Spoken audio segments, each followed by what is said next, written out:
Radhe Krishna friends, आपका दिल से स्वागत है हमारी और आपकी चैनल आइडियल मेमोरियल प्रोफिशिएंसी पे, जहां पर आपके सारे टॉपिक्स की अंडरस्टैंडिंग होगी crystal clear and I will try my best for that. क्योंकि अगर किसी भी चीज़ को अच्छे से समझा जाए तो उसे याद रखना थोड़ा आसान हो जाता है। So without wasting much time, let's get started. Hello hello, welcome back. हम कंटिन्यू कर रहे थे थर्ड एफोरिज्म को इन डिटेल में समझने का, और इसमें हमने थर्ड एफोरिज्म और फोर्थ एफोरिज्म को साथ में किया है, क्योंकि इसके मिला के सब 9 पॉइंट्स है जो हमने याद किए थे। सबसे पहले तो हमने इंट्रोडक्शन कवर अप कर लिया था। स्टार्टिंग से थोड़ा बहुत रिवाइज करते जाते हैं और फिर बढ़ते हैं आज के टॉपिक की तरफ, जो कि है हमारा आज का फिफ्थ पॉइंट। सबसे पहले एफोरिज्म थर्ड का है वन लाइनर नॉलेज और pre requisite qualification of the physician. Fourth aphorism का वन लाइनर है प्रिजर्वर ऑफ हेल्थ। फिर थर्ड एफोरिज्म्स में जो पॉइंट्स इंक्लूड होते हैं, जो नॉलेज फिजिशियन के पास होनी चाहिए, उसमें से 8 पॉइंट्स है जो थर्ड एफोरिज्म में इन्वॉल्व होते हैं। उसमें से फर्स्ट 8 में से देखते हैं फर्स्ट 4। नॉलेज ऑफ डिसीज, फिर knowledge of medicinal power, third है knowledge of application of drug knowledge to disease knowledge, fourth है knowledge of choice of remedy. यहाँ तक हमने इन डिटेल वीडियोज़ में भी देख लिया है। अब फिफ्थ पॉइंट से फिफ्थ पॉइंट है knowledge of exact mode of preparation यानी कि फार्मेसी। सिक्स्थ है knowledge of proper dose required. Seventh है knowledge of repetition of dose and eighth है knowledge of obstacles to cure and their removal. यहाँ तक बात हुई थर्ड एफोरिज्म्स में, ये सारे नॉलेज के बारे में हैनिमन सर ने डिस्क्राइब किया है। और फोर्थ एफोरिज्म जो कि है प्रिजर्वर ऑफ हेल्थ, उसमें हैनिमन सर ने एक्सप्लेन किया है फॉलोइंग पॉइंट्स को, जो कि एक ही पॉइंट के अंदर आता है कि knowledge of the things that derange health, things that causes disease and how to remove them from the persons, जिसको हमने 3 डिफरेंट पॉइंट्स में सिर्फ नोट किया है टू फॉर इजी अंडरस्टैंडिंग। सबसे पहले रिवाइज कर लेते हैं हमारे फोर्थ पॉइंट को, जिसको हमने पिछले वीडियो में देखा था। फोर्थ पॉइंट है हमारा knowledge of choice of remedy, जिसमें हमने देखा था law of single remedy is the fundamental law of homeopathy. जो लॉ ऑफ सिंगल रेमेडी है, जो हमारा फंडामेंटल लॉ है होम्योपैथी का, फंडामेंटल लॉज ऑफ होम्योपैथी यानी कि कार्डिनल प्रिंसिपल्स भी इन डिटेल अवेलेबल है चैनल पे। अगर आपने नहीं देखे वो वीडियोस तो ज़रूर देख लेना। चैनल को सब्सक्राइब करना, वीडियोस को लाइक करना और शेयर भी करना। So law of single remedy है, वो हमारा फंडामेंटल लॉ है होम्योपैथी का, यानी कि सिंगल रेमेडी को सिलेक्ट करना वो सबसे इंपॉर्टेंट टास्क है और सबसे डिफिकल्ट टास्क भी है। Selecting the single remedy is the most important as well as difficult task in practice of homeopathy. During case taking, a physician finds that the symptoms of the patients are actually similar to the group of drug picture in the our materia medica.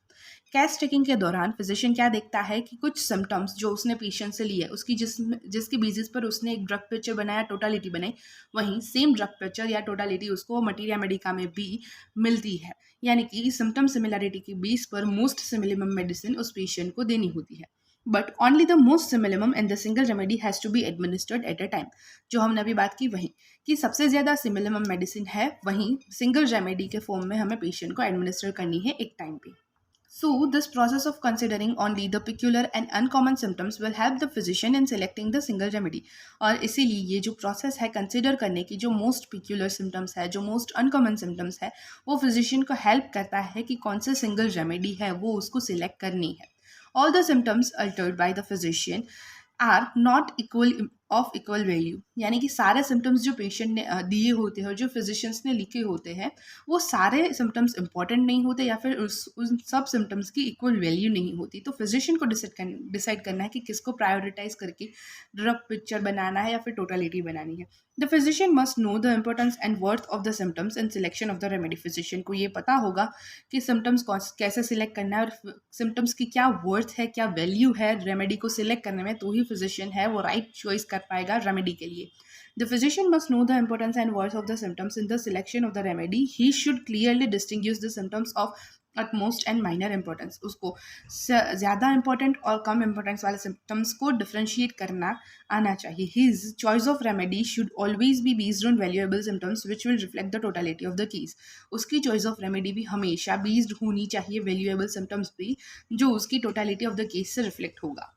It needs the knowledge of materia medica, practice of medicine, other allied medical subjects, organon and homeopathic philosophy। और ये सारी चीज़ें include करके choice of remedy के लिए आपके पास knowledge होने चाहिए प्रॉपर मटेरिया मेडिका का, प्रैक्टिस ऑफ मेडिसिन का, सारे होम्योपैथी के या फिर मेडिकल सब्जेक्ट्स जो हम पढ़ते हैं उन सब का, साथ ही साथ ऑर्गेनन और होम्योपैथिक फिलोसफी का, इन सब का साइमल्टेनियस नॉलेज होना चाहिए, तभी जाकर आप राइट चॉइस ऑफ रेमेडी कर पाओगे।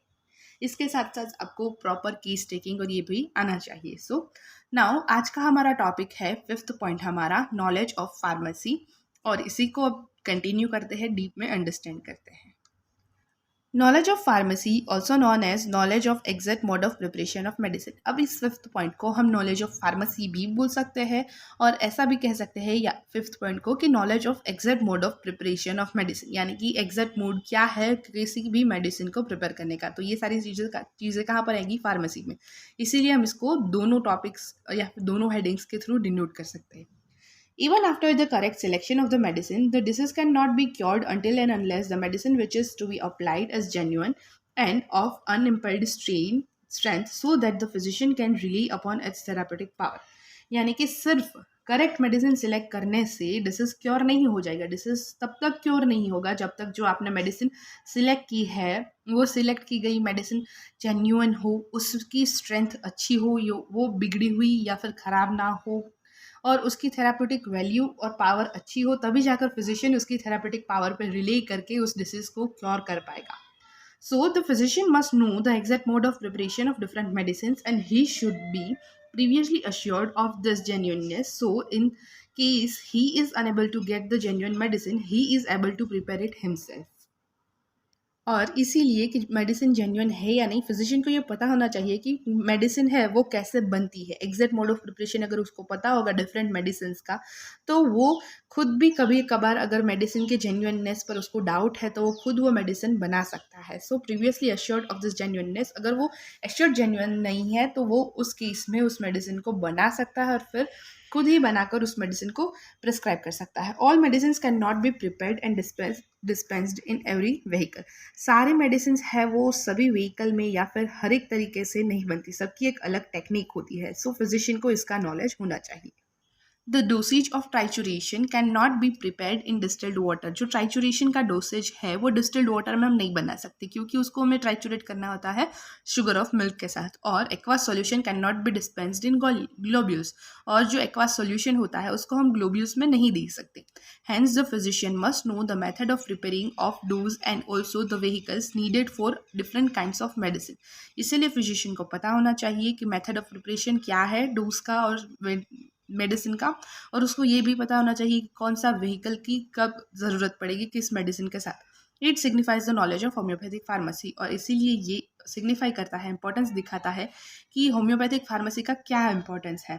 सो बेसिकली हम देखा कि फार्मेसी का नॉलेज फिजिशियन के पास होना चाहिए ताकि उसको पता हो कि कौन सी मेडिसिन किस फॉर्म में बनती है। अगर उसको उसकी जेन्युइननेस पे डाउट हो तो वो खुद उससे बनाकर प्रिस्क्राइब कर सके। सारी मेडिसिन सब फॉर्म में नहीं बनाई जाती या फिर सारी मेडिसिन हर डिफरेंट व्हीकल में नहीं दी जाती, तो फिजिशियन को ये पता होना चाहिए कि कौन सी मेडिसिन कैसे बनती है, कौन सी मेडिसिन कौन सा व्हीकल में देनी है, कौन सी मेडिसिन कैसे नहीं बनती और कौन सी मेडिसिन किस व्हीकल में नहीं देनी है। ये सारा नॉलेज है वो होम्योपैथिक फार्मेसी में आता है, और इसीलिए फिजिशियन के पास प्रॉपर होम्योपैथिक फार्मेसी का नॉलेज होना चाहिए। यही था हमारा 5th point knowledge of pharmacy से रिलेटेड। होप ये वीडियो आप लोगों को अच्छी लगी हो, और अगर अच्छी लगी है then please like the video, share the video, subscribe to my channel, और मिलते हैं नेक्स्ट वीडियो में जो कि होने वाली है हमारे 6th पॉइंट के बेस पर knowledge of proper dose and potency. Proper dose और पोटेंसी का क्या इंपॉर्टेंस है, उसका नॉलेज फिजिशियन के पास क्यों होना चाहिए, और ये सब कुछ देखेंगे इस पॉइंट के साथ। सो मिलते हैं नेक्स्ट वीडियो में, तब तक के लिए टाटा bye bye and take care. Thank you so much guys for watching this video till now. और अगर यह वीडियो आपके लिए थोड़ी सी भी हेल्पफुल हुई है then please like the video, share the video, subscribe to our channel Ideal Memorial Proficiency. और आपके जो भी सजेशंस है, रिव्यूज़ है, कमेंट में ज़रूर बताइए। I will be grateful for that. Thank you.